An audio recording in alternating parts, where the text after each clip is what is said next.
ಇವತ್ತು bale application ಏನು final arguments ಆಗಬೇಕಿತ್ತು ನೆನ್ನೆ ಹೇಳಿದರು. ಇವತ್ತು ಆರ್ಗ್ಯುಮೆಂಟ್ ಮಾಡಿ ಅಂತ ಬೇಲ್ ಅಪ್ಲಿಕೇಶನಿನ ಫೈನಲ್ ಆರ್ಗ್ಯುಮೆಂಟ್ನ ಕೇಳಿದ್ದಾರೆ. 30ನೇ ತಾರೀಕಿಗೆ ಆರ್ಡರ್ಸ್ಗೆ ಪೋಸ್ಟ್ ಮಾಡಿದ್ದಾರೆ. ಸೊ 30ನೇ ತಾರೀಕು ಬೇಲ್ ಅಪ್ಲಿಕೇಶನ್ ಆರ್ಡರ್ ಆಗುತ್ತೆ. ಸೊ ಅದಕ್ಕಾಗಿ ನಾವು ಕಾಯಬೇಕಾಗತ್ತೆ. ಅಷ್ಟೊತ್ತಿಗೆ ಪೊಲೀಸ್ ಅವ್ರಿಗೆ ಏನನ್ನ ನೀವು ಇನ್ವೆಸ್ಟಿಗೇಷನ್ ಮಾಡಬೇಕು ಅಂತಂದರೆ ಅದರ ಸಹಾಯವನ್ನು ಬೇಕಾದರೆ ಅವ್ರನ್ನ ನೀವು ಕರ್ಕೊಂಡು ಹೋಗ್ಬೋದು ಅಂತ ಹೇಳಿದ್ದಾರೆ. ಯಾರನ್ನ? In the presence of lawyer, in the presence ವಕೀಲರ ಸಮ್ಮುಖದಲ್ಲಿ ನೀವು ಅವರು ಹೇಳಿದ್ದಾರೆ, ವಿಚಾರಣೆ ಮಾಡ್ಬೋದು ಅಂತ ಹೇಳಿದ್ದಾರೆ. ಸೊ ಎರಡಕ್ಕೆ ಪರ್ಮಿಷನ್ ಕೊಟ್ಟಿದ್ದಾರೆ. 30ನೇ ತಾರೀಕು ಪ್ರೊಡ್ಯೂಸ್ ಮಾಡಿ ಇಮಿಡಿಯೇಟ್ ಬೇಲ್ ಆರ್ಡರ್ಸ್ ಮಾಡ್ತೀನಿ ಅಂತ ಹೇಳಿದ್ದಾರೆ. ಸೊ ನಮ್ಮ ನಿರೀಕ್ಷಣೆ ಏನಂತಂದರೆ 30ನೇ ತಾರೀಕು ಬೇಲ್ ಆಗುತ್ತೆ.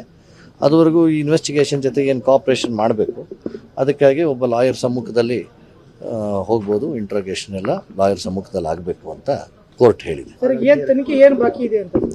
ತನಿಖೆ ಬಾಕಿ ಇರೋದು ಅವ್ರು ಹೇಳ್ತಾ ಇರೋದು ಈ ಮೊಬೈಲ್ ಫೋನನ್ನು ಬೇಕು ಅಂತ.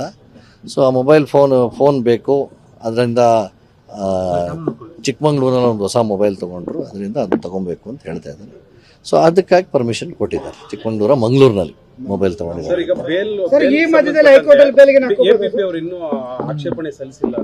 ಎಲ್ಲ ಆಯ್ತಲ್ಲ, ಬೇಲ್ ಆರ್ಡರ್ಸ್ಗೆ ಕೊಟ್ಬಿಟ್ರಲ್ಲ ಕೋರ್ಟ್. ಅಲ್ಲ, ಕೋರ್ಟ್ ಆರ್ಡರ್ಸ್ ಬೇಲ್ಗೆ ಆರ್ಡರ್ಸ್ಗೆ ಹಾಕ್ಬಿಟ್ಟಿದೆ.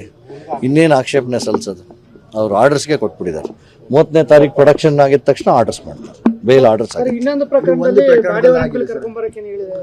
ಅಲ್ಲ, ಇನ್ನೊಂದು ಪ್ರಕರಣದಲ್ಲಿ ಅದು ಇಷ್ಟೊಂದು ಈ ಪ್ರಕರಣದಷ್ಟು ಒಂದು ತೀವ್ರತೆ ಇಲ್ಲ, ಗಂಭೀರತೆ ಇಲ್ಲ.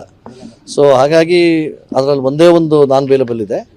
ಇಷ್ಟು ತೀವ್ರತೆ ಇಲ್ವಲ್ಲ ನೋಡಿ, ಅದರಲ್ಲೂ ನೀವು ಪ್ರೊಡ್ಯೂಸ್ ಮಾಡಿಬಿಡಿ ಆವತ್ತೆ ಅಂತ ಹೇಳಿದ್ದಾರೆ.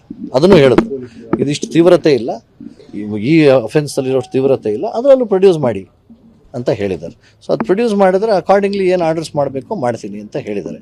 ನಮ್ಮ ಅಂದಾಜಿಗೆ ಇದು 30ರ ಮೇಲೆ ಇದು ಇನ್ನು ಫರ್ದರ್ ಇವರ ಅರೆಸ್ಟ್ ಕಂಟಿನ್ಯೂ ಆಗೋದು ಡೌಟ್ ಇದೆ. ಯಾಕೆಂತಂದರೆ ಕೋರ್ಟ್ ಆರ್ಡರ್ಸ್ಗೆ ಪೋಸ್ಟ್ ಮಾಡಿದೆ, ಆವತ್ತಿನ ದಿನ ಇವ್ರನ್ನ ಬೇಲಿಗೆ ಬಿಡ್ಬೋದು ಅನ್ನೋದು ನಮ್ಮ ಒಂದು ಕಾನ್ಫಿಡೆನ್ಸ್, ಭರವಸೆ.